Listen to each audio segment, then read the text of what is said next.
But when good came to them, they said, "This is ours by right." And if a bad condition struck them, they saw an evil omen in Moses and those with him. So when good would come to Pharaoh and his nation, they assumed that it's because we are so mighty and great. When a difficulty struck Pharaoh and his nation, they would blame Musa alayhi salam. They would say that he is causing bad things to happen to us.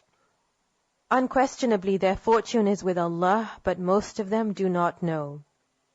وَقَالُوا مَهْمَا تَأْتِينَا بِهِ مِنْ آيَةٍ لِتَسْحَرَنَا بِهَا فَمَا نَحْنُ لَكَ بِمُؤْمِنِينَ. And they said, no matter what sign you bring us with which to bewitch us, we will not be believers in you. Meaning whatever you bring, we don't care, we're not ready to listen. So we sent upon them the flood, and locusts, and lice, and frogs, and blood as distinct signs, but they were arrogant and were a criminal people. It is said that one after the other these punishments would come to the nation of Pharaoh and to his people. Allah tells us that the flood would come and locusts would come and destroy all of their harvest, which means they faced famine. Lice would come, and it is said the lice would be in their hair, in their clothes, on their bodies, on their skin. Everywhere there were lice, all over the place. And Allah would then remove. And blood, it is said that the blood would be in all their water. They would lift their drinking water, it would be in there. Their bathing water, it would be in there. In the rivers, there would be blood.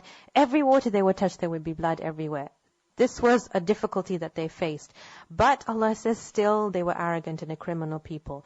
And when the punishment descended upon them, they said, "O Moses, invoke for us your Lord by what He has promised you, if you can remove the punishment from us. And we will surely believe you, and we will surely send with you the children of Israel." So when they faced these one by one, these difficulties, they would come to Musa alayhi salam and tell him, "Pray to your Lord, tell him to remove, and we will give you Bani Israel and leave you alone and send with you the children of Israel."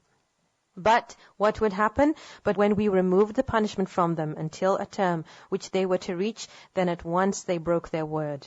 Each time when that punishment would be lifted, then again they would fall into disbelief and would not send Bani Israel. So when the other punishment would come, and the same thing would happen again and again.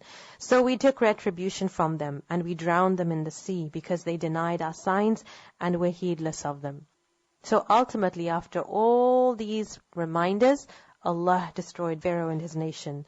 And we caused the people who had been oppressed to inherit the eastern regions of the land and the western ones, which we had blessed. وَتَمَّتْ كَلِمَةُ رَبِّكَ الْحُسْنَى عَلَى بَنِي إِسْرَائِيلَ بِمَا صَبَرُوا. And the good word of your Lord was fulfilled for the children of Israel because of what they had patiently endured. Meaning they finally were given that success because they were patiently following the messenger. And this is the way of Allah.